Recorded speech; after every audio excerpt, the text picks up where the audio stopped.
This morning, the Prime Minister pleads for unity in a divided nation. But with elections days away, it seems that some of his colleagues didn't get the memo. Cabinet members are queuing up to take his job, getting ready for what could be a bitter leadership battle. Whoever's leader faces a grim challenge. Anti-Semitism is out of control, say Britain's Jews. Freedom of speech is one of our much vaunted national values, but so is freedom from fear for minorities. Should we stop the marches? On Friday, Keir Starmer will have to make his next big decision, to stay or to go. Today, for the government, I'll speak to Transport Secretary Heidi Alexander. The leader of the Green Party, Zack Polanski. And the leader of the SNP at Westminster, Steven Flynn. Plus, with us throughout the show, Times columnist Melanie Phillips, former General Secretary of the RMT Union, Mick Lynch, and former Director of Policy to Nick Clegg, Polly Mackenzie.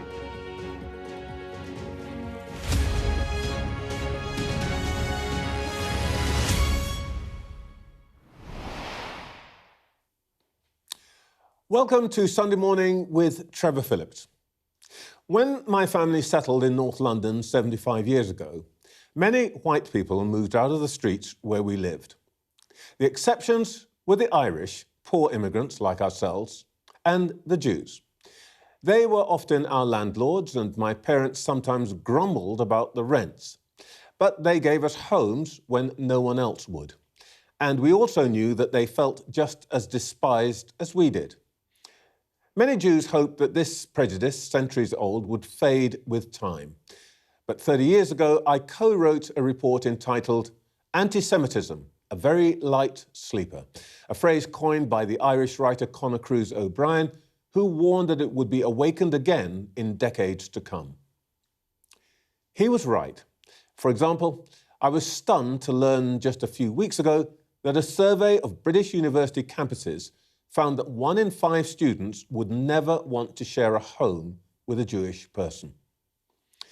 But you don't have to have any particular fellow feelings for Britain's Jews to understand 2 things about the recent spate of shootings, stabbings and firebombs. First, these attacks have almost nothing to do with what is going on in the Middle East, or demonstrations, or slogans. No one asked Shlomi Rand or Norman Shine what they thought about Gaza before they were stabbed in Golders Green. Nobody asked the rabbi at Heaton Park, Manchester, if he had preached in support of the Israeli Defence Force before trying to slaughter his congregation. There are people in this nation right now hunting Jews, for no other reason than that they are Jews.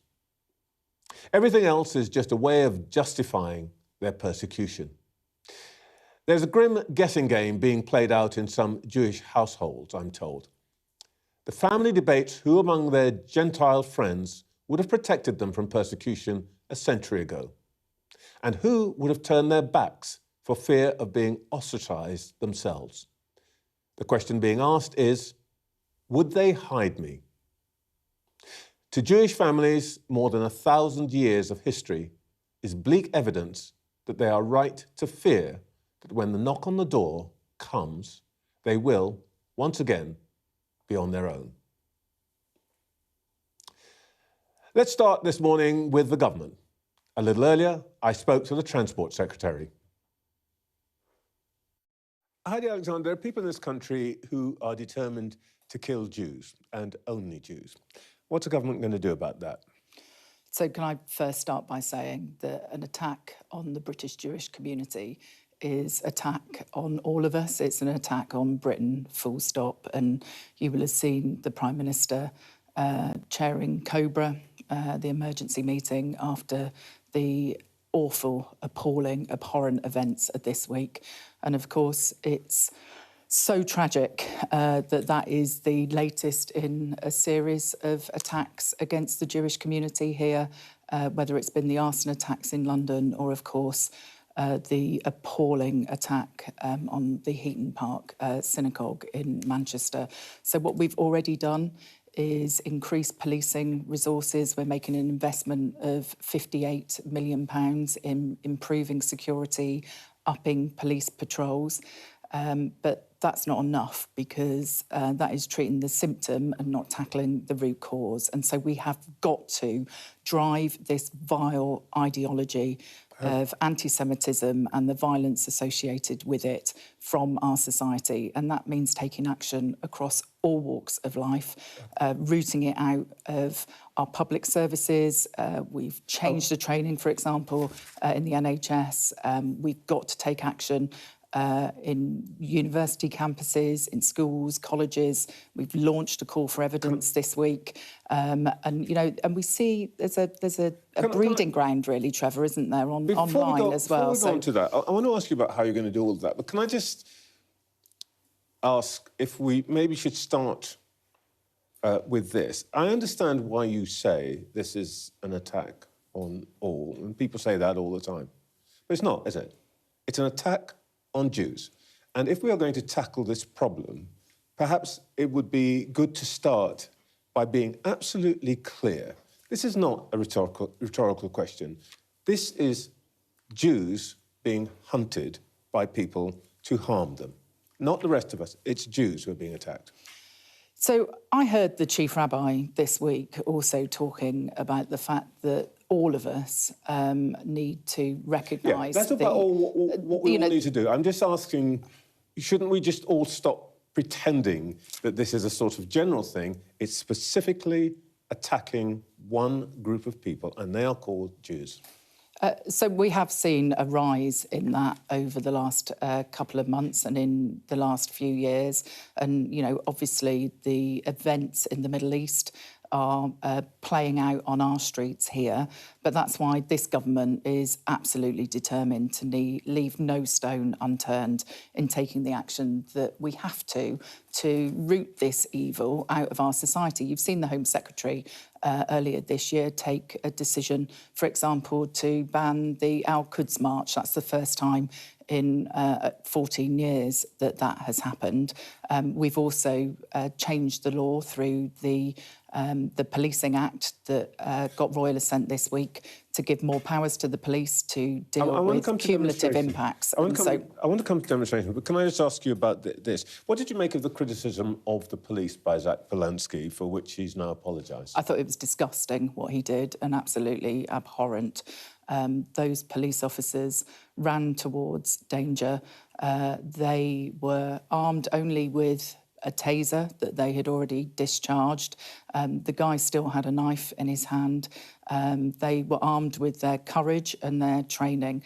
And I think for the leader of a political party to jump onto Twitter, start retweeting content, criticising those policemen who responded with incredible bravery in what was a very difficult situation, I think it demonstrates that the man is not fit to lead a political party. Let's come on to the point you were making. The Prime Minister signalled that he might want to ban repeated marches in support of Palestinians and to restrict the language used by demonstrators.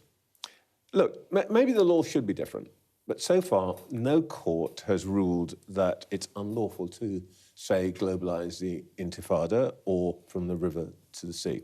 Do you intend to make those words illegal?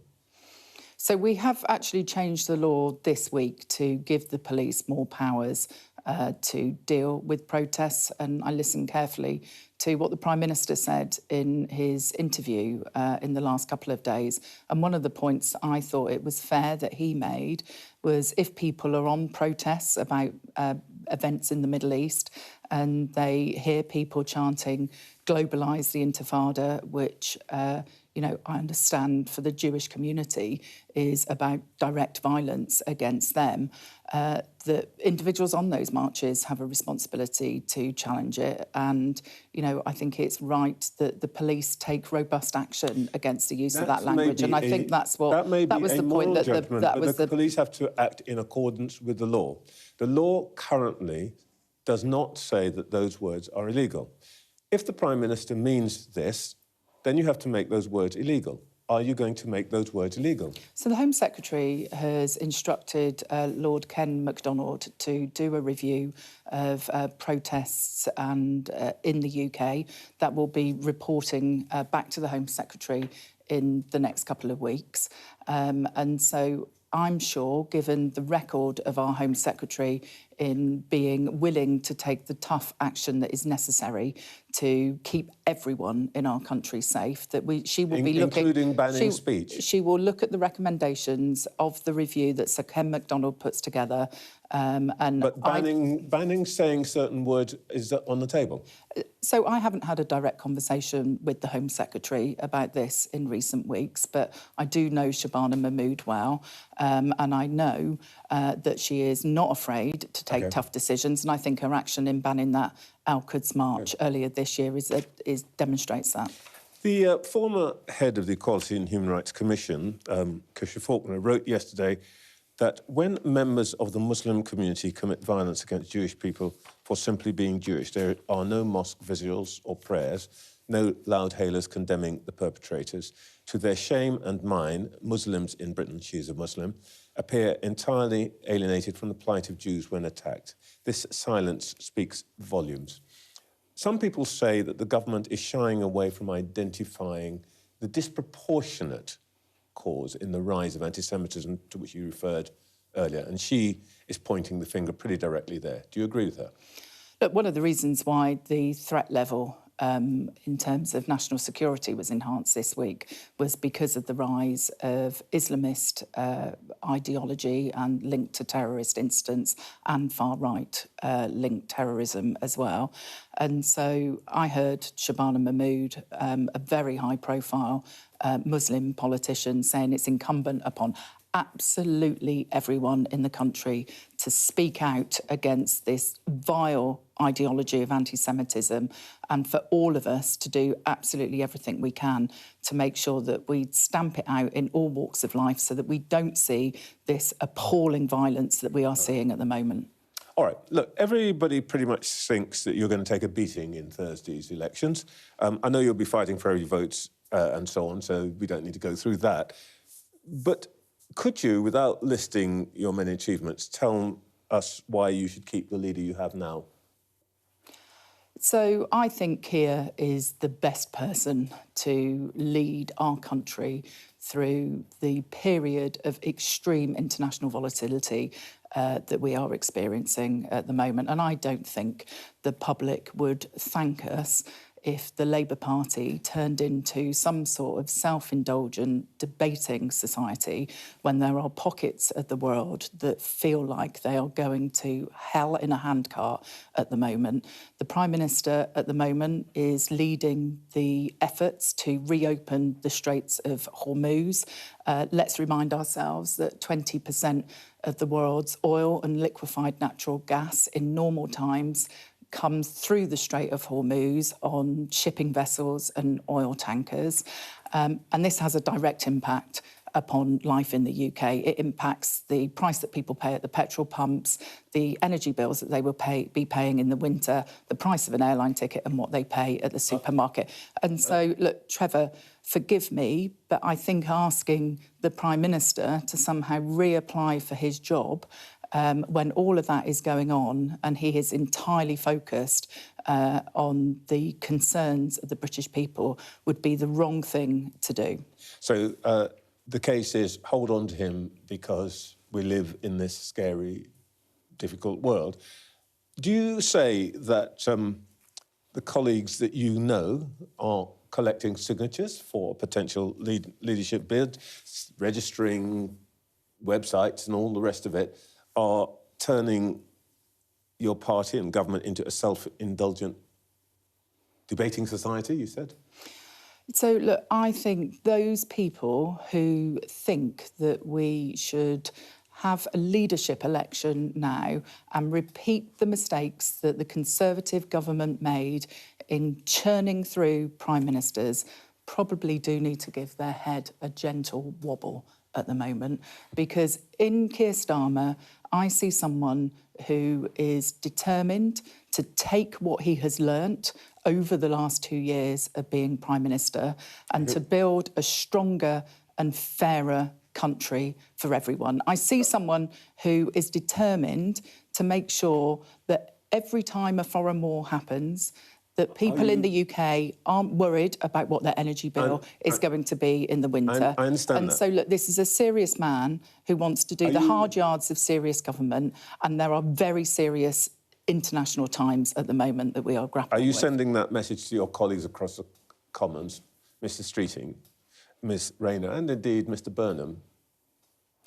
So I like all of the people that you have talked about there. That's not I'm not asking you whether you like them. I'm asking if you're telling them the hard truth that you've just... Well, I've just sat on national television, It's directed Trevor, at them. and you know, this is about what the Labour Party needs to do to put the country first. We were elected in 2024 to deliver the change that the country was crying out for after COVID, Brexit, you know, Liz Truss and Kwasi Kwarteng and the 14 years of Conservative government. Change is going to take time, but I believe we're making the right decisions in the long-term interests of this country. Does that mean we get a dopamine hit, you know, every couple of weeks? No, it doesn't.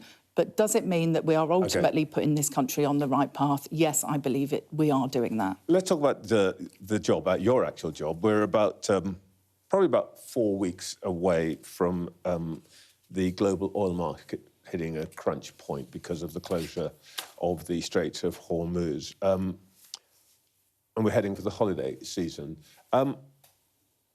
You talk about consultations with the travel companies and so on, and changing to allow schedule consolidation, all of that stuff. They're ripping up the schedules. Shouldn't you just be straight with people and say, it is very likely that this holiday season will be disrupted? I disagree with you, Trevor, actually, because I've spent every week of the last 2 months in close contact with airlines and airports. My colleague Ed Miliband, the Energy Secretary, has been doing the same with jet fuel suppliers. And on Thursday of this week, airlines told me very clearly that they have good visibility over the next 6 to 8 weeks of jet fuel supply. There is no current disruption to jet fuel supplies. Yes, global trading flows in jet fuel have changed significantly since the start of the crisis a couple of months ago. We are, for example, importing more jet fuel from America. We have asked the refineries in the UK to maximise their production. We've got 4 refineries here. Refineries in West Africa are also producing more. And so what I am doing through the consultation that we will be launching with airlines and the aviation sector this week is to give them more flexibility to plan in advance around trimming schedules, so that actually the last thing I want, Trevor, is for people to turn up at a departure gate and have last-minute cancellations and disruptions. You've just said 6 to 8 weeks. That doesn't even get us to the start of the summer holidays. So what happens after that 6 to 8 weeks? So if we were asking, we were having this discussion last year, the airlines would have told me exactly the same about their visibility of supply. The point is, you can't promise that people can take their families away from the end of the school term, which is when it's really going to matter. So what I want to do is give airlines flexibility so they can plan well in advance. And I am confident, sat here today, on the basis of the information that I have available to me, that the majority of people who are travelling this summer will have a similar experience to that which they had last year. This is an evolving situation, though, and so I think it is responsible for government to do sensible contingency planning, to enable the airlines to be responsible in how they set their schedules, so that people aren't dealing with a last-minute text saying that you can't get your flight. OK, you know I want to ask you this one last question, because I'm puzzled by this. There's a rail line between Oxford and Cambridge via Milton Keynes, which was supposed to kickstart a growth corridor, innovation, scientific development, It was completed in 2024. People have moved there. They've bought houses because they'd be able to commute and all the rest of it. But not a single passenger train has gone on that completed rail line in the 2 years since it was brought into operation. What are you guys doing? So just to be clear, East West Rail, which will ultimately link Oxford to Cambridge, is being delivered in 3 stages. The first stage of that from Oxford to Milton Keynes is the part of the line that you're talking about. When this government came into power, first of all, we had to let a contract to a train operating company because the previous government hadn't done that, and then the general election That happened ages ago. It's nearly 2 years on. The other thing that needed to finish was the work on the stations, and there are discussions that are ongoing about the arrangements for operating the trains. Now, one of the other things that has changed, Trevor, just let me make this point, is that Universal Studios was also given planning permission. One of the stations on the new line, Stuartby, will serve Universal Studios when that development happens. And so the nature of the train line overall is changing, and the number of passengers that will be... by the unions being stuck, aren't you? You can't get them to move. So you've got a line out there which is unusable. No, what we're looking at is how we get the staffing right on the train, how we get all of the infrastructure in place so that the line can operate safely. That work is underway, and that's why I'm keen to see those services. Why can't you just say the unions are stopping us putting trains to work that can take people to work? Why can't you just say that? Because we're having a good conversation at the moment about how we staff the trains, whether they operate in driver-only control, and that's a discussion that we are pursuing via Chiltern, which will be the operator of East West Rail, because I'm keen, as anyone who's living around that line, to see services running as soon as possible. All right. When you're next here, let's talk about the issue of delivery against your ambitions. But thank you so much for your time this morning. Thanks for your time.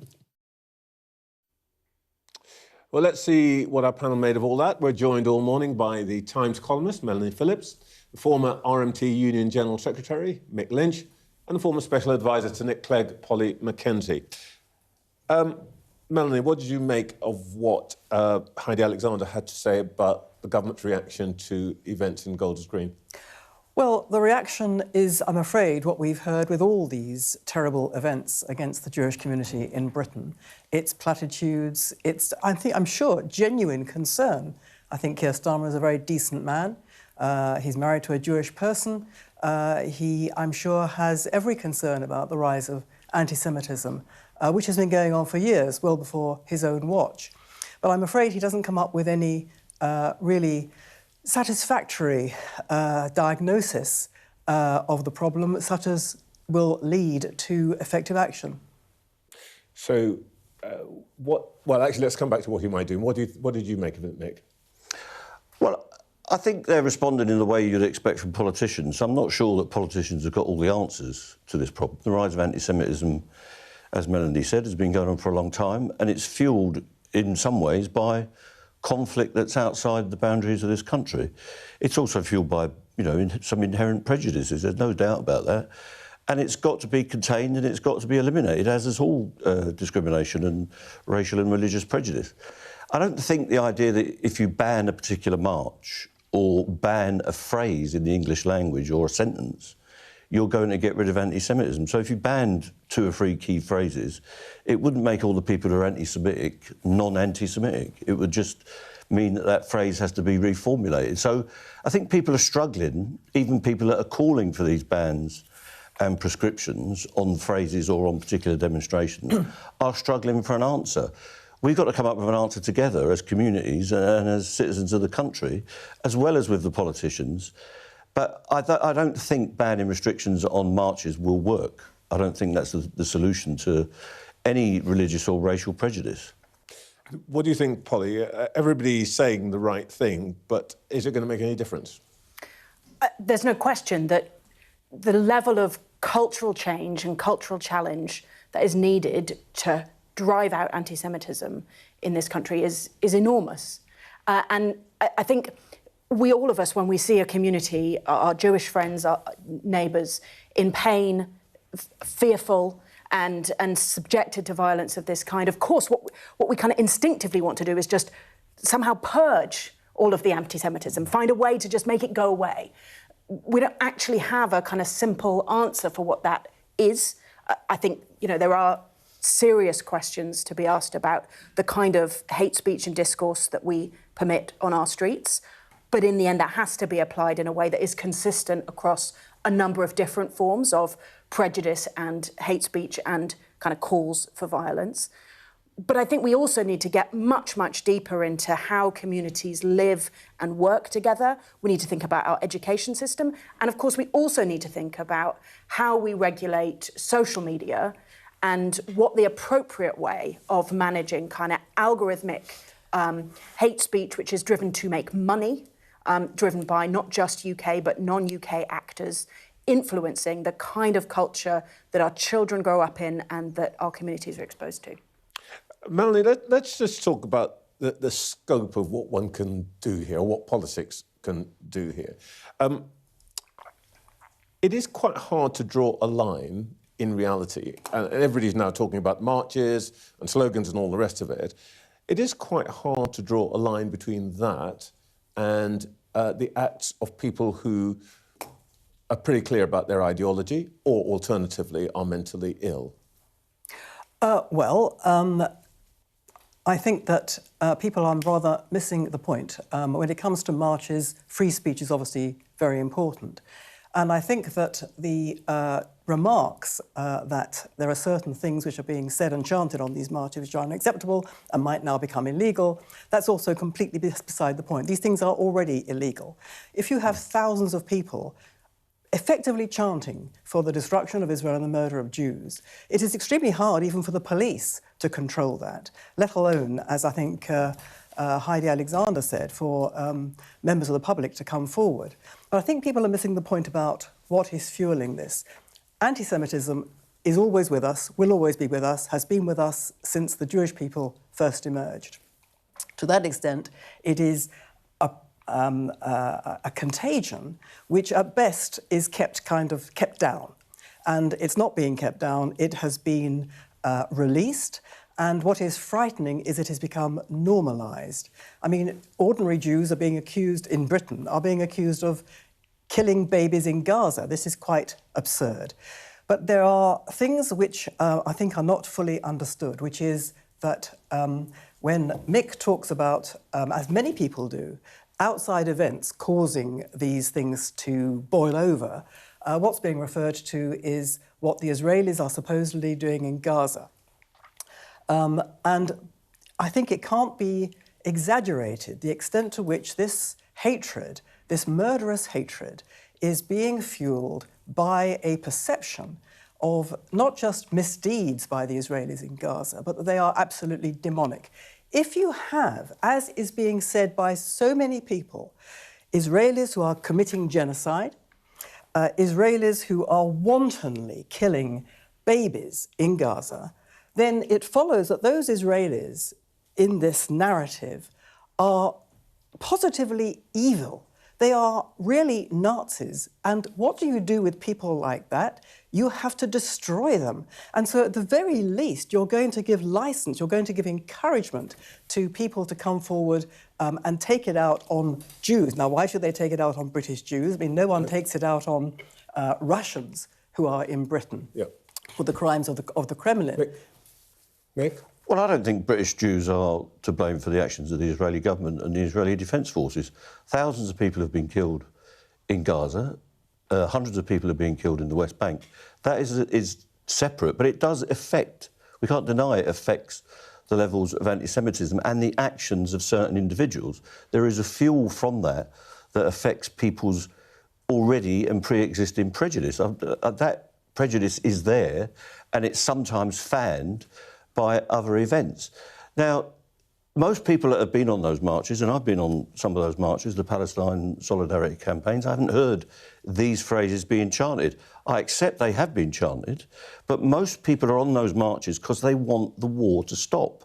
They want the attacks to stop, and they want peace in that region between two peoples. That's why the majority of people are there. That's why I went there, that's why my trade union supported those marches, and that's why our members came out, to stop the conflict, not to blame British Jews and other Jews around the world for this conflict. Just as a matter of fact, because these marches go past, literally go past the studio, and I'm here every Saturday and I'm out there, they are said, and they're also carried on placards. So this is part of the what. But the question I think that we're trying, that everybody is struggling with is it possible to disentangle the position of British Jews from what people think about what's going on in Israel? No, I think it's an absolute driver of it, and it's lies. The Israelis are not committing genocide. They are not wantonly killing children. They are mounting a war of self-defence in which actually their behaviour has been exemplary. There will be people who argue about that. Yes. What do you think, Polly? I think we have to do as much as we can to disentangle the questions about British Jews from the conflict in Gaza. I mean, I agree with both Melanie and Mick that it is very, very challenging to do so, but the most important thing is to protect and defend British values of solidarity and integration with those who are here. That people will always disagree about foreign policy, about, which countries we support, what do we think about Donald Trump, what do we think about Iran? Of course, that contaminates the conversation here, but we have to enable people to disagree about those things without resorting to violence. We will no doubt talk a little bit more about this after we hear from Zack Polanski. This week, the Met Police Commissioner took the extraordinary step of publishing a letter criticising the Green leader, Zack Polanski, after he reposted something that questioned the actions of police in stopping a man carrying a knife who is suspected of attacking Jewish people in Golders Green. Well, I spoke to Zack Polanski just before we came on air. Zack Polanski, you recently said that there needs to be a conversation about whether there's a perception of unsafety or actual unsafety in Jewish communities. After this week, do you think this is still a matter for debate? Well, the full quote is that I said both are unacceptable. And anti-Semitism and Jewish safety is not some abstract concept for me. In fact, in the last 6 weeks alone, 2 people have actually been arrested in relation to anti-Semitic actions towards me. And yesterday, the Times newspaper published a vile anti-Semitic cartoon, which we've asked them to apologise for. Now, I don't believe that we make Jewish safety any better by escalating tensions. I think it's really important we recognise how scary it is at the moment for so many communities. We saw 3 people stabbed this week on Wednesday, 1 Muslim man and 2 Jewish men.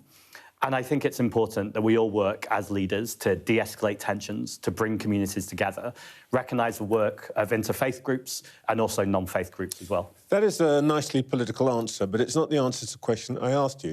You said that there needs to be a conversation about whether there is a perception of unsafety or actual unsafety in Jewish communities.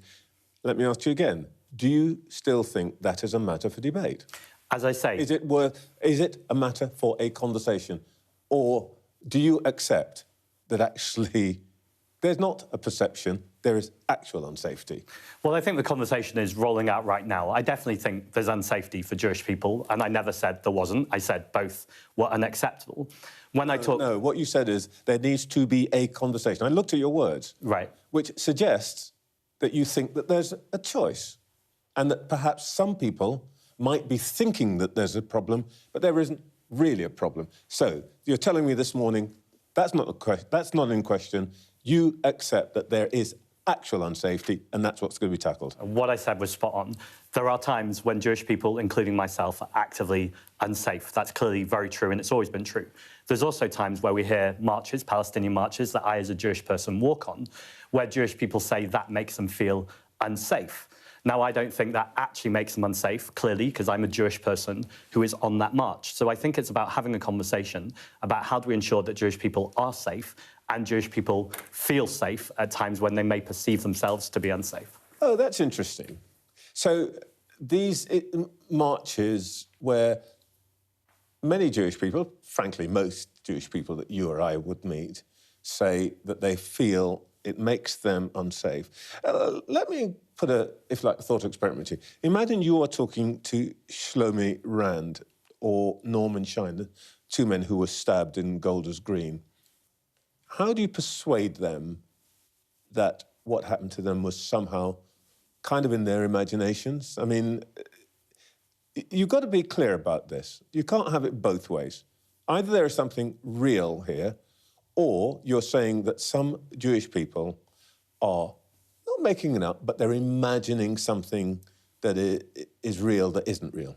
Trevor, that's an outrageous distortion of what I just said. No, I'm kind of repeating what you've just said, what you said earlier in the week, and what you've just said to me, actually. If people are stabbed, then that is clearly unsafe. It's beyond unsafe. It's outrageous and it's horrific, the attack that happened. We should not and must not pit people facing physical violence against people's freedom of speech and ability to march in relation to a genocide in Palestine. The person who is conflating anti-Semitism and criticism of the Israeli government is Benjamin Netanyahu. No, let's not get onto that. I asked you about the feelings of the Jewish community in this country. Of which I'm one of them. Almost nothing to do with what you just started to go on to.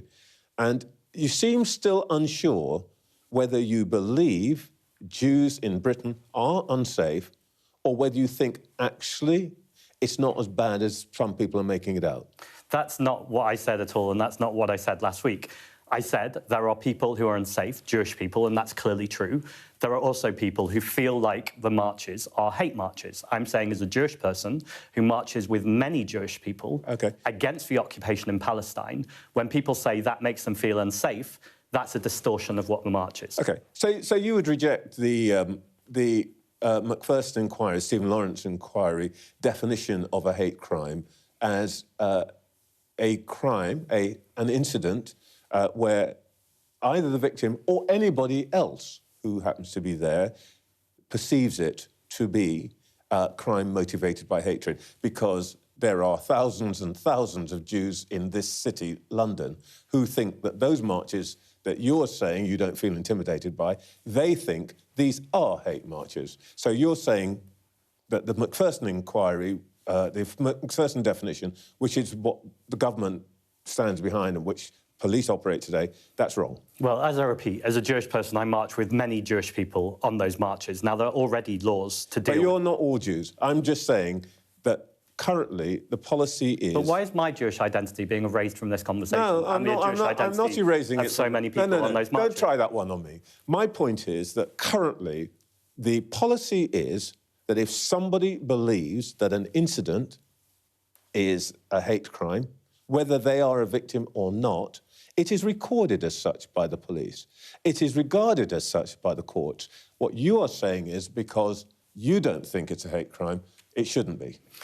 If hate crimes are being committed on the marches, then those should be dealt with, and there's already laws for those. As I said, on those marches, I've not seen hate crimes, and I think it's an outrageous slur on many, many people who are marching for peace. The world is actually upside down. And others who think it is. What's wrong with that? Those are not hate marches. It's in their minds.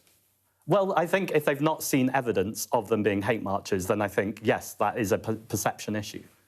OK, so you then want to erase their belief that they are subject to hate.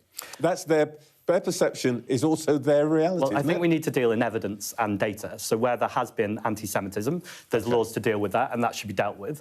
If it's a general perception that they're hate marches, then that's the world upside down. These are peace marches that are marching to say, end the occupation. OK. We could have a philosophical discussion about that, but clearly you don't take the view but that I think the point is... many people who experience these marches take. This isn't philosophical for me. Clearly. I was at a rally in Hastings a few days ago. No, you and someone holding a reform sign. Experience. I'm trying to put to you the experience of many other people. Actually, rather many... My experience as a Jewish person was someone of Jews in this city did a Nazi salute in my direction this week. This is not an abstract philosophical conversation for me. I think it's important we deal with actual anti-Semitism and we don't pit that against pro-Palestinian sentiment. That doesn't make Jewish people any safer. You retweeted this message about the behaviour of a group of Metropolitan Police officers. when they had probably just saved several lives, including, by the way, the life of Essa Suleiman, who's since been arrested and charged with attempted murder because the armed police were on the way, and had he not been subdued, who knows what would have happened. What on earth was going through your head when you retweeted that? I know you've apologised, but how did you get to that place? I think you can both recognise the bravery of officers who run towards incidents that most of us, including myself, would certainly want to run away from, and find the appropriate forum to say that no one, especially the police, should be above scrutiny. The reason why I've apologised is I accept that wasn't the appropriate forum. As a member of the London Assembly, a place I know you know well, the Police and Crime Committee would be an appropriate place, or indeed a meeting with the Commissioner, which I'm pleased I've reached out and he's now agreed to. I do also think, by the way, open letters aren't an appropriate way to do politics either in a local election, but I accept all of that and I'll be having that conversation with the Commissioner. But you chose X to do this. And I'm just curious, what prompted you to look at this message and to repost it? You can say you didn't endorse it and so on, but you made a choice to do this. And I'm just curious, what thought process led you to do that? Well, the first thing I did was recognise that this was a horrific crime, and I showed solidarity to the victims and their families. I then thanked the emergency responders for the brave work they did. I found it all very traumatic, especially as a Jewish person, and I also found the video that was circulating online traumatic too. I accept, though, that conversation about that video needs to be had with the Commissioner rather than on X. You made a mistake, presumably, because you were traumatised then? Well, you generally apologise when you make mistakes for putting that in the wrong forum. It should be something I take directly to the Commissioner, and I accept that.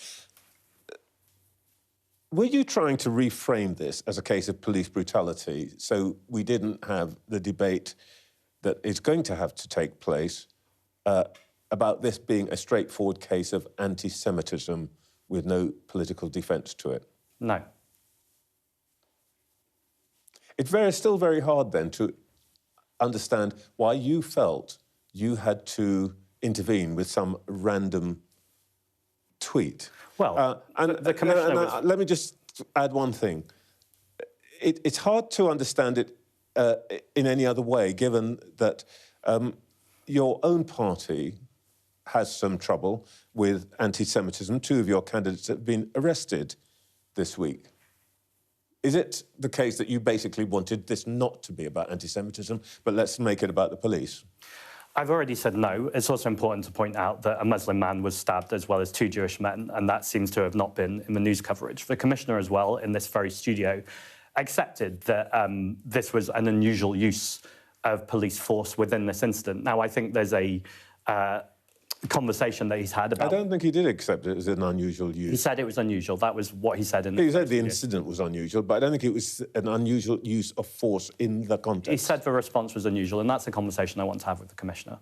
I've said that X isn't the appropriate forum. I don't think the media is the appropriate forum either. You've raised the issue of Muslims. Let me put this to you. 3/4 of the terrorist threats we know come from Islamists, according to the Security Service. Fiaz Mughal, the founder of Telmama, which is the government-backed group monitoring hate against Muslims, says in the papers this morning, in a national paper this morning, that politicians haven't spoken, including the Prime Minister, about what he calls the elephant in the room that has Muslim anti-Semitism written across it. He goes on to say that while the vast majority of Muslims are an asset to our country, unless we have a root and branch rejection of Muslim anti-Semitism, calls for commiserations with British Jews are futile. Do you agree? I think it's the opposite of what we should be doing. I think blaming an entire community based on what one person... He's not blaming an entire community. He is referring to Muslim anti-Semitism, Islamism, as other people call it. And he says, unless we recognise that, calls for commiserations with British Jews are futile. He's not accusing a whole community. Do you agree with him? I think what we need to do right now is de-escalate tensions. I think we need interfaith work. I think we need to bring people together. That sounds like the opposite of that.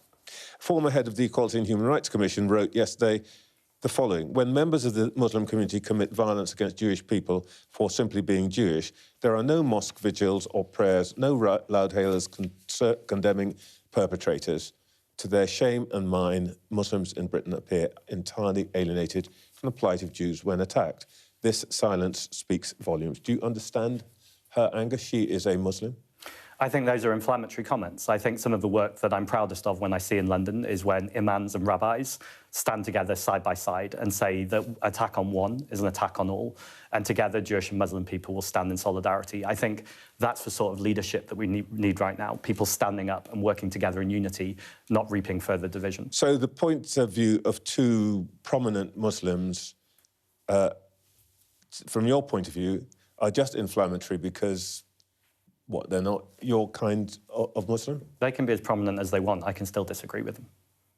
No, but you seem to be saying that somehow their views are not legitimate. I think their views are wrong. You're not engaging with them at all. That's different to not legitimate. What I'm saying is that I think people in positions of power and people with responsibility right now have a responsibility to bring people together. That is not language that I think sounds like bringing people together. Even if it doesn't, even if it involves trying to tell the truth, what they see as the truth? I think it's really important to tell the truth, and the truth right now is we need interfaith work. We need to make sure that we're bringing people together. We need investment in our communities, both faith and non-faith communities. I think that's what's important right now, rather than... I know you rejected earlier on when I said blaming an entire community for one person's actions is not what those words are saying, but that's very much what I'm hearing. Well, we're going to have another conversation about perception and reality. Sure. They go out of their way specifically to say that they don't accuse all Muslims, and how could they? They are Muslims themselves. But I just wonder whether this is a political situation for you in which you can't recognise what they say because you're trying to appeal to that community. I mean, again, I think it's an outrageous slur. Anti-Semitism is unacceptable in the same way that Islamophobia is unacceptable. I don't think we challenge anti-Semitism or Islamophobia or any form of racism by pitting communities against each other. I think we challenge those things by investing in our communities and bringing people together. All right. You are fighting elections this week. Smart Money says that you're going to do very well as a party. Are you going to instruct your councillors to reject coalition or cooperation with other parties, specifically Reform? Well, the first thing to say is I'm not interested in smart money, I'm interested in votes. So on Thursday, every single person who wants Green councillors with only two vested interests, to protect people and protect the planet, should go out there and vote Green. We're facing a toxic combination right now of high bills and low wages. We need to end rip-off Britain, and one of the ways we do that is by electing more Green councillors. Now, when those councillors are elected, they are there to serve the communities. They're not there to serve me or the Green Party. So I won't be telling anyone, you know, who they need to go into coalition with or not go into coalition with.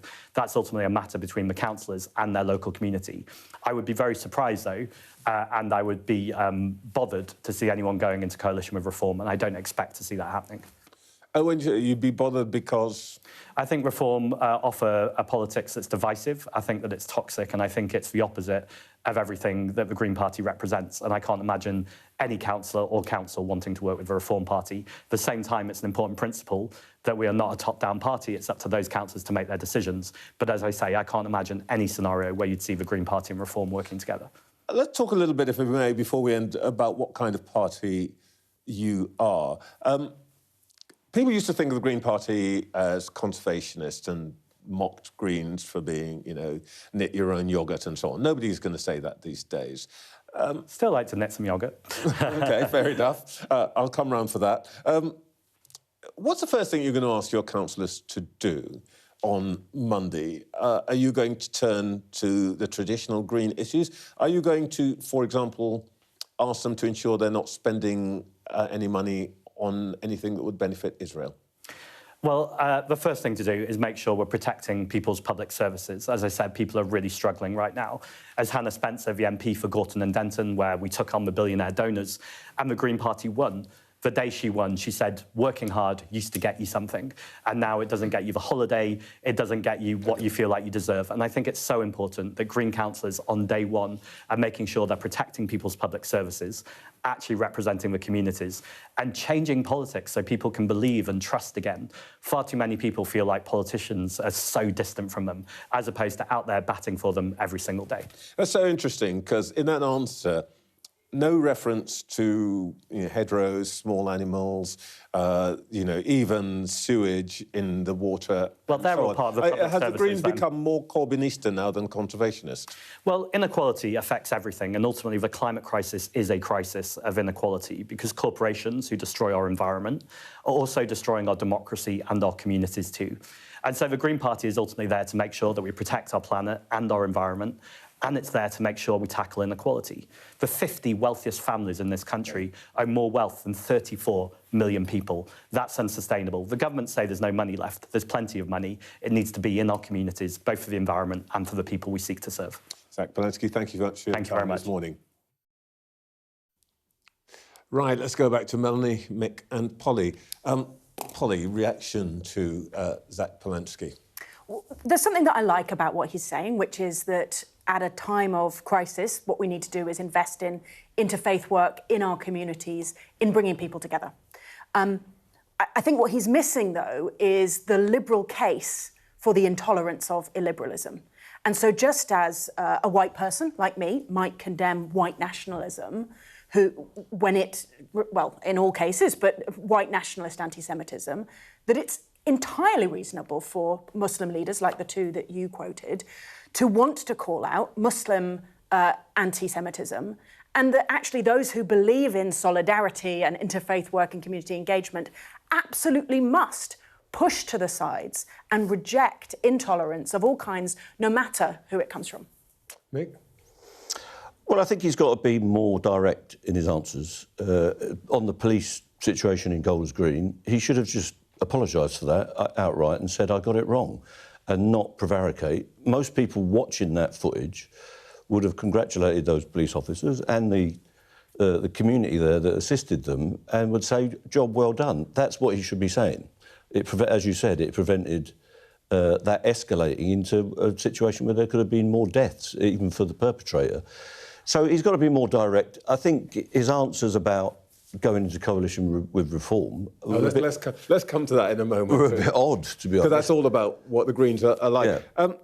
Melanie, I put to him a view about why he did what Mick has just referred to, and he said it was an outrageous slur that he was trawling for votes.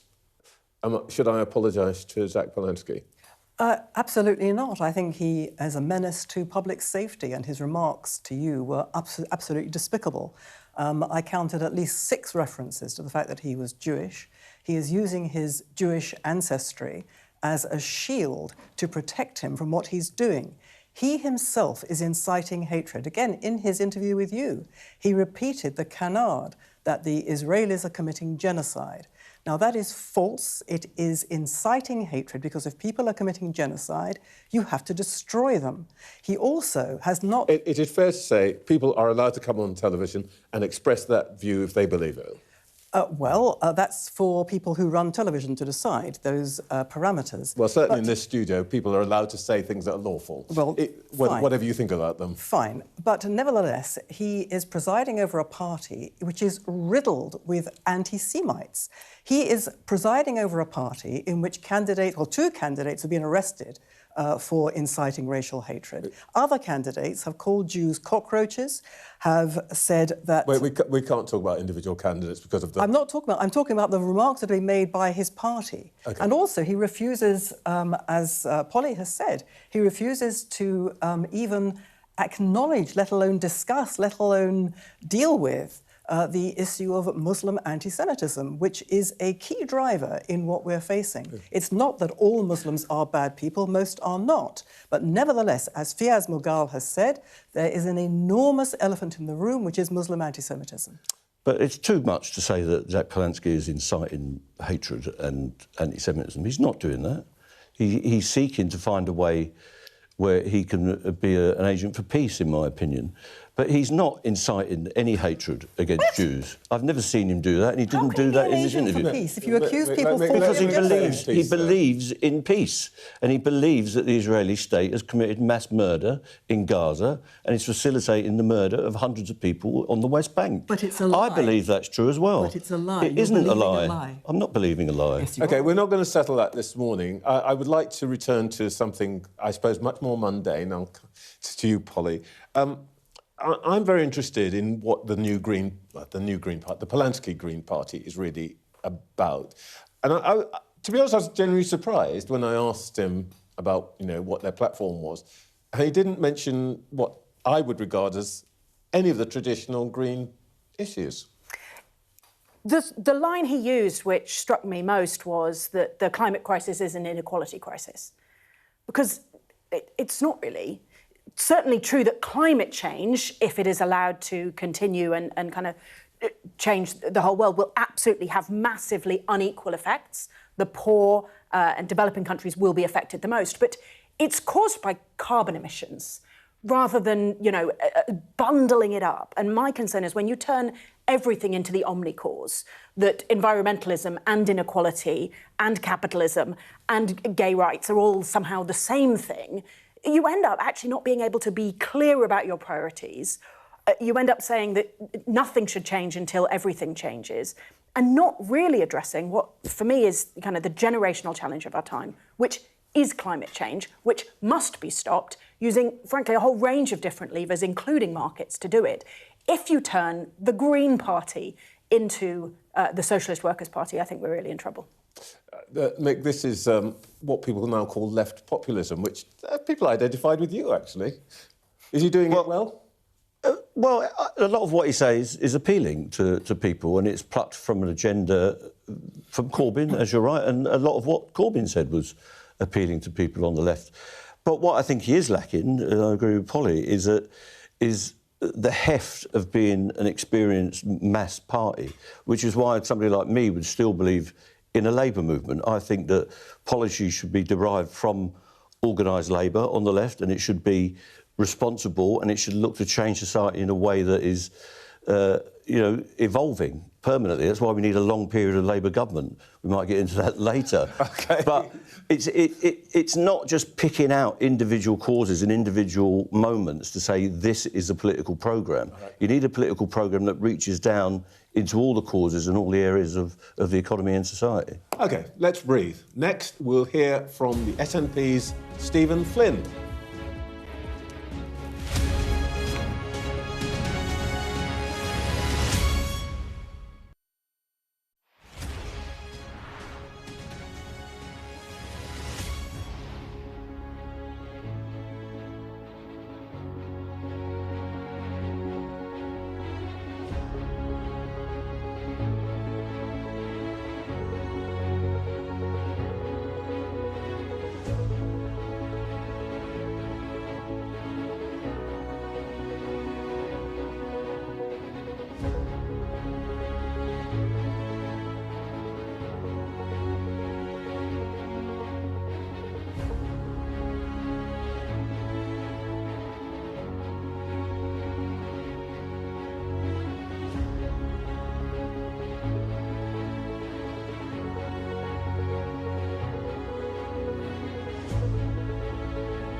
The best thing about being a Sky News journalist... My darling. Beth Rigby, Sky News. ...is being a Sky News journalist. You said to people, I'm not coming back for more, but you have come back for more. Well, let's kick off and make a statement. What can our Prime Minister say to you to not impose tariffs? He's coming out! What more do you need? We're trying to see as much as we can. We're in an area that's just been reclaimed. Mr. Zuma, Sky News. People are directly protesting.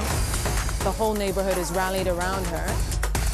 It's been impenetrable to journalists over the last 2 years of war in Sudan. I've been waiting for this for 2 years. It doesn't feel like a big homecoming. It was never going to be pretty. War isn't pretty. What's the best thing about being a Sky News presenter? Perfect. Let's bring you some breaking news. Being a Sky News presenter. I began by asking... Thank you so much. ...trusting us to tell her story. The battle for number 10. Sky News has been given exclusive access. Let me give you a sneak peek. It was the day those present would never forget. Why did you decide to open up and tell your story? We're trying to see as much as we can. We're in an area that's just been reclaimed. Mr. Zuma, Sky News. People are directly protesting. The whole neighbourhood has rallied around her. It's been impenetrable to journalists over the last 2 years of war in Sudan. I've been waiting for this for 2 years. It doesn't feel like a big homecoming. It was never going to be pretty. War isn't pretty. In Scotland on Thursday, it's parliamentary seats at Holyrood up for grabs. Current polling shows the SNP leading, with Reform and Labour in a battle for second place. To discuss the national picture across Scotland, I can speak now to the SNP Westminster leader, Steven Flynn. Good morning, Mr. Flynn. Good morning, Trevor. If the SNP wins a majority of seats at Holyrood next week, will you take that as a mandate to demand a further independence referendum? Yes, we will. And we'll do so based upon the fact that in 2011, the Scottish National Party broke the electoral system here in Scotland by winning a majority, and we were therefore able to successfully negotiate an independence referendum with the then Conservative UK government. History is on our side in that regard, so if next Thursday we break the electoral system in Scotland once again, we secure that majority that not only delivers us the opportunity of a fresh start with independence, but ensures that we have the stable, strong leadership of John Swinney in this very chaotic world, then I would expect people of Scotland to be given a say over their own future, as is right in any democratic society. Well, let's go with your supposition. What are you going to do when Westminster rejects your request for a second referendum? They won't. I think they are pretty clear already that they will. This government has been unequivocal in saying that it does not intend to accede to a second independent referendum. So what will you do when they say no? Sorry, sorry, Trevor. You're telling me that Keir Starmer saying no means something.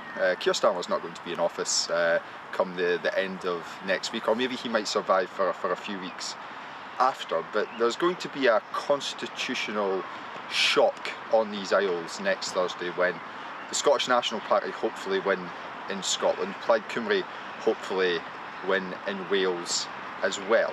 And the Westminster establishment, I'm afraid, aren't quite ready or aware of what is about to happen, because they cannot continue to deny that democracy exists on these Isles for the Scottish people and indeed potentially for the Welsh people as well. But if the argument that's being posited to me is Keir Starmer says no, Keir Starmer's not going to be there, but secondly, we know fine well that Keir Starmer loves a U-turn if he does somehow manage to stay in office.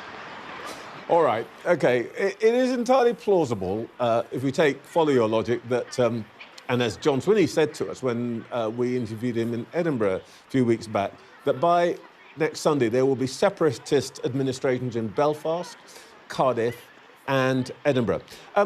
Would you be supporting a border poll in the island of Ireland? I'm interested in Scotland. I'm interested in making sure that we can deal with the cost of living crisis by capping bus fares at £2, by growing the economy and making sure that childcare is wrapped around from 9 months until primary school, by giving aspiration to our young people and giving them £10,000 towards a deposit, making sure that John Swinney remains our First Minister, showing that strong leadership we require. What happens in Ireland is for the people of Ireland, Trevor. I do get the manifesto point, but should you not be straight with the people of Scotland and say that you will do everything you can to break up the United Kingdom, which including separating Northern Ireland and Wales if they want it, at a time of international conflict and economic difficulty, as you've just been saying? That's your aim. Well, what happens in Ireland is for the people of Ireland to decide. What happens in Wales is for the people of Wales to decide. I, of course, have a good friendship with Irene and Plaid Cymru, and I hope they do incredibly well. But when you talk about global instability, does that not therefore mean that what we should be doing is seeking to have as close a relationship as we possibly can with our friends and partners on the European continent? As a Scottish nationalist, I believe in joining the European Union, of making sure that we're working right across all manner of policy areas with our friends in Europe to counter the threat posed by Putin and indeed posed by the very uncertain world that's been created by Donald Trump. Why not focus on the great union you've already got with a bigger set of countries, and it's called the United Kingdom, and make that work? It's not for me to make the United Kingdom work, Trevor, and I may say big so. I think it's broken. You're a big part of the country. I think it's broken beyond repair, and I hate to break that to you. And when we're talking about defence, you know, as Scottish nationalists, we always get attacked on this point. But the last time I checked, the UK wasn't even able to send a warship out to the Middle East, and I think it was HMS Dragon itself that went out for a couple of days, maybe to Cyprus, and then had to go back into dry docks. When it comes to defending Scotland, maybe it's about time that Scotland took its defence into its own hands, just as we should with our huge energy wealth, to make sure that we can transform the lives of the people who work here. Because Scotland is energy rich but fuel poor as a result of being in the UK, and we should be able to transform our society and people's lives, and not have to rely on broken Brexit Britain, which is going to potentially have Nigel Farage in charge. Come on, Trevor. Just quickly, that's an interesting point. So, any extra money that the SNP has or thinks that the UK had should be spent on defence? Pardon, so I don't understand your question. Well, sorry. what you've just been saying is that your problem, part of your problem with Westminster, is that we are Westminster's pretty useless at sending ships to conflict zones and so on, because we're broken and all of that. So you'd like to spend more money on defence? I would like to make sure that we're able to defend the people of Scotland as well as we possibly can. That means being a part of NATO, but that means making sure that we can protect our assets in Scotland's North Sea and in the High North, by the way, which is crucially important because of what Donald Trump was doing. Scotland has a very positive future in front of it, but it can only achieve that by voting for the SNP, Trevor.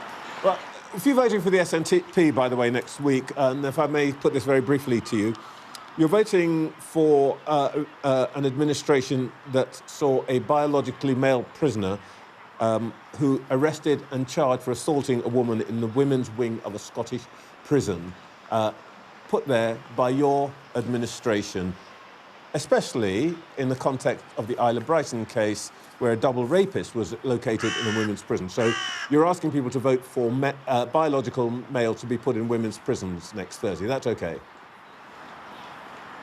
Trevor, I believe, as the First Minister quite rightly outlined, that the Supreme Court judgment is not one that we nobody should nor could disagree with. But when people are voting for the SNP, I'm afraid that they're voting for much more than that. They're voting for free higher education. They're voting for free prescriptions. We're voting for what we saw last week and what we saw with Isla Brighton. No. No. What they're voting for, I've just been clear, Trevor, that I agree with the outcome of the Supreme Court case.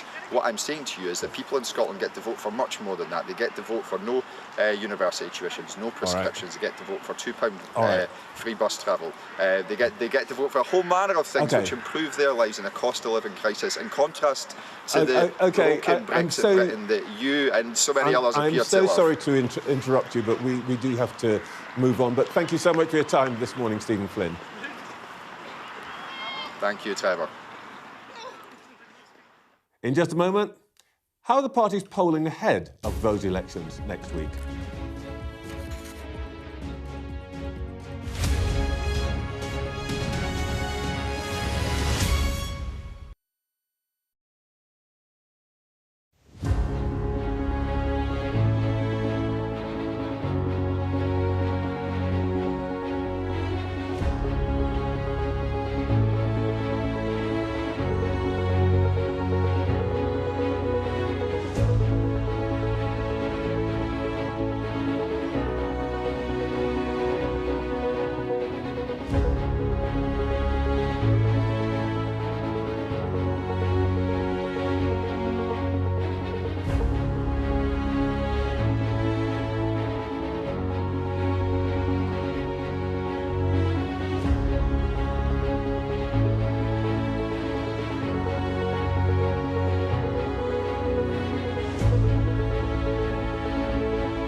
What's the best thing about being a Sky News presenter? Perfect. Let's bring you some breaking news. Being a Sky News presenter. I began by asking... Thank you so much. ...trusting us to tell her story. The battle for number 10. Sky News has been given exclusive access. Let me give you a sneak peek. It was the day those present would never forget. Why did you decide to open up and tell your story? Well, let's talk a bit more now about what could happen on Thursday. And I'm joined by the pollster and Conservative peer, Lord Robert Hayward. Good morning, Robert. Good morning. Run us through what you think is likely to change from the last time we had this kind of election.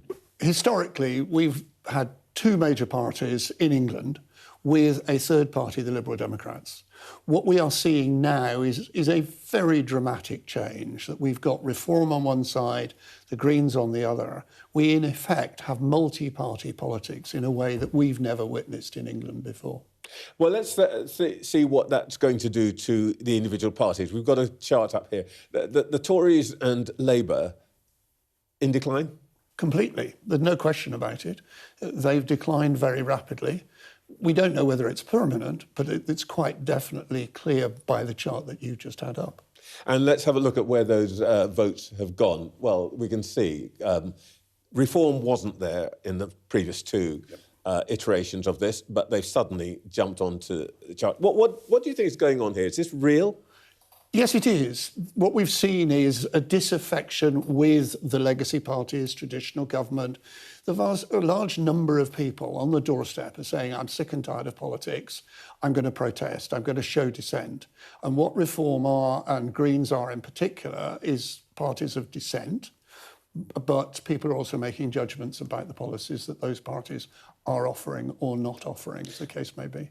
How do you think this is... I want to get on to a sort of broad, deeper issue, but just what's your prediction, what's your forecast for this Thursday?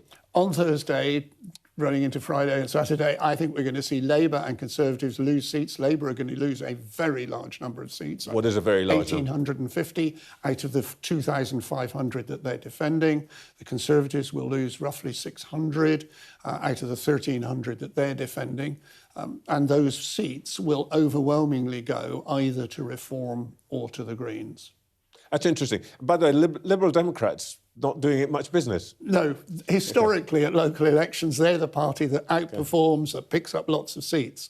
They're having a very difficult time getting their voice heard in these circumstances. Well, here's what the result of this is, that there is a rise in the insurgent parties. And is this just a blip, do you think, or are we in transition to some new kind of politics, whether it's a kind of a new pair of parties, one on the right, on the left, or something else? No, historically we have on occasion seen the Liberal Democrats or some other party do rather well, and then it's gone back to two-party politics-ish.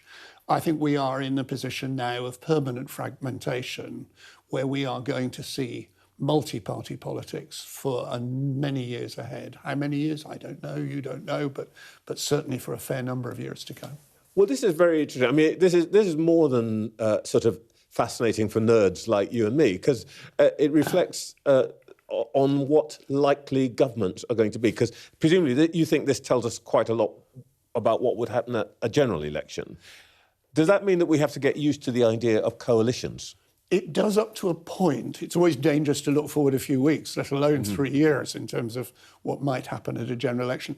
And there's a lot of evidence in the polls that people, particularly in relation to Reform and possibly in relation to Green, are actually showing a protest, that they may not do the same thing come a general election.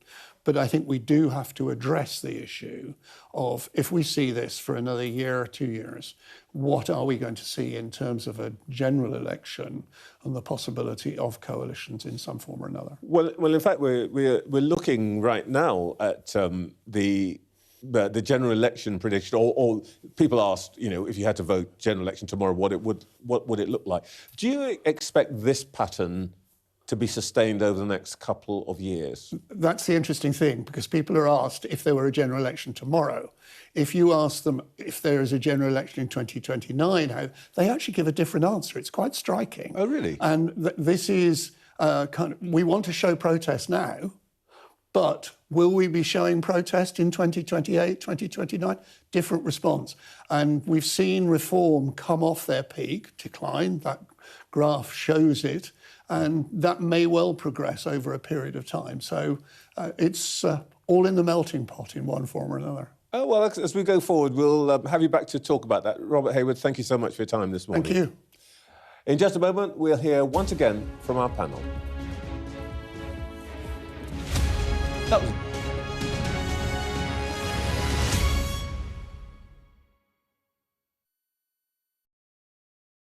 Okay, there's a lot of firing going on. Can you explain to me why? We're journalists, sir.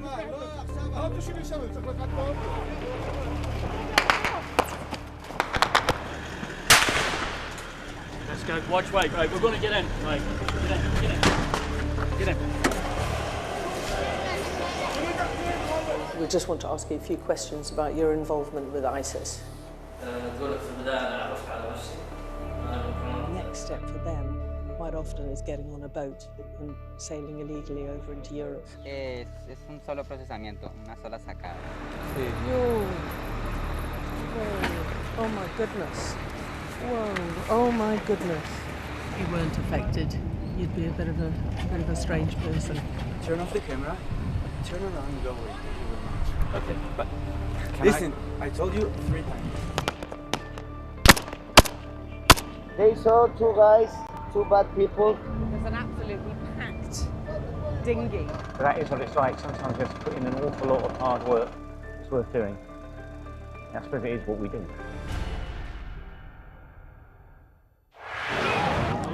To the left, to the left.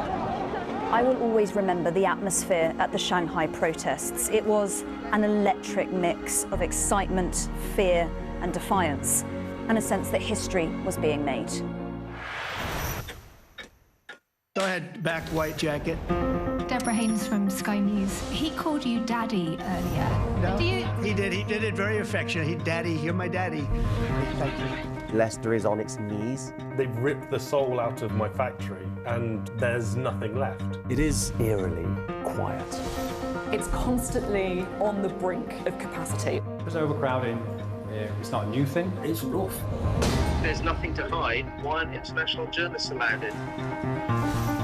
Are you worried about escalation? Of course I'm worried about escalation, which is why my focus is on de-escalation. The region, I think, is on edge because they are anticipating a retaliation. Iran retaliates for the US attacks. Founding principle of the alliance, that an attack on one is an attack on all. Could Putin attack another NATO country within 5 years?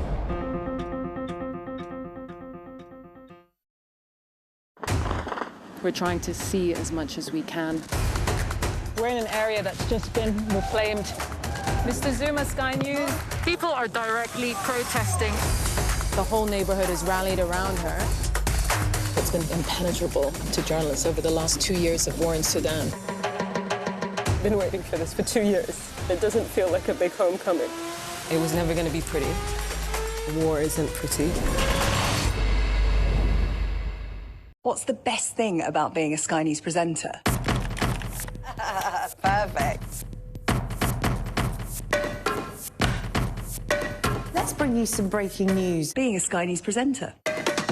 I began by asking... Thank you so much. ...trusting us to tell her story. The battle for number 10. Sky News has been given exclusive access. Let me give you a sneak peek. It was the day those present would never forget. Why did you decide to open up and tell your story? Back to our panel, Melanie Phillips, Mick Lynch and Polly Mackenzie. Of course, all of this, we are coming towards this election and it is being seen to some extent as a referendum on the Prime Minister, his past and his future, if any. Is he finished? I don't think he's finished. I think he can expect a challenge. Whether that challenge gets off the ground, we'll have to see. I don't understand all the technicalities of that, and I think it's a high bar in Labour, but I think there is a groundswell for him to be challenged. And for me, it will mean that the Labour Party has to reset. It has to come up with a programme that is more engaging with what working class people need, because they simply haven't been able to do that over the last 2 years since the election. They haven't touched back to the working class roots that the party's founded on. So whoever challenges him has got to come up with a programme and a set of measures that appeal to the country as a whole and you know, addresses the issues like housing, job prospects, insecure work, and the environment, energy, of course, all of that. Somebody's got to stand up and say, I believe in this half a dozen things, come with me. Does the Labour Party want to come with me? And does the country then want to come with me into the next 2 years, perhaps, or maybe 2.5 years at the outside before the election? So he can do that as well. But I heard him yesterday, or on one of the interviews over the weekend, and he was trying to do this reset. And at the end of it, I said to my wife, do you understand anything that he said? Because he's not saying, you know, I'm going to do council housing. We're not going to go with the developers. I'm going to do this on job security. I'm going to do this about outsourcing. Things that are really interesting to people in working class communities where people are working for agencies and they're working for subcontractors and they feel ripped off. He's got to address ripped off Britain and say, you're going to get a square deal as working people. That's what Labour is missing, the connection with people at work and in their communities to make them better. So whoever does it has got to come up with that programme. I'm hearing ripped off Britain. I'm still going to hear that phrase again. I'm going to come back to you and ask you if there's another candidate. But, Polly, what do you reckon? Is it over for Keir Starmer? I think, this country has been swiping right for a new Prime Minister for, nearly 10 years now, and it's not working. We need to actually address the fundamentals of what it takes. By the way, to run a country. just for people of my generation, swiping right is a dating game. And you swipe reference, left, I think. But the point is, we just keep thinking, right?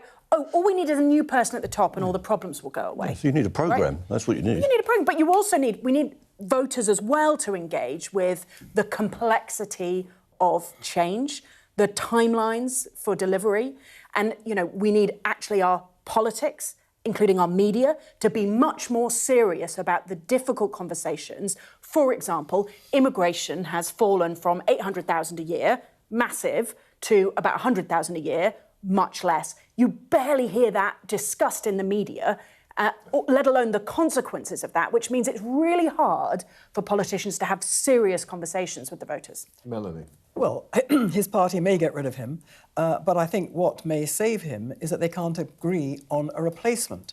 And that, I think, speaks to a problem that the Labour Party has had for some years and it's still not facing up to, which is, do they remain, as they originally were, a party of the working people, or are they now, which they are, the party of the left-wing intellectual university-educated class? They can't make up their minds. These two different constituencies have wildly opposing agendas. And while they can't make up their mind what they are, they can't make up their mind who's going to lead them. Funnily enough, I agree with some of that. I do think it's got to be based on working people's lives.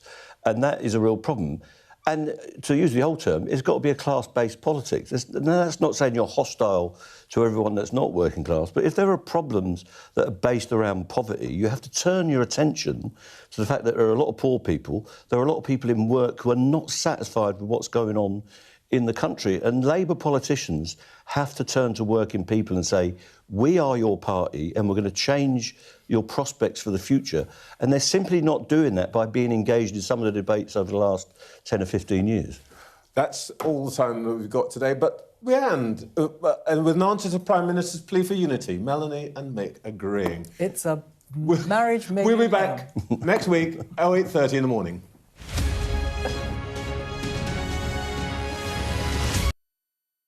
I urge you not to look away. If Hamas hands the hostages over, they will end this conflict. The world has been watching. Good to see you again. How are you? Did she say how he was? The conditions are awful. The jets were ordered to come back. Historic day here today. How will you respond if India does launch airstrikes? They'll be allowed to warn. I'm just going to put some body armour on. I'm Yalda Hakim.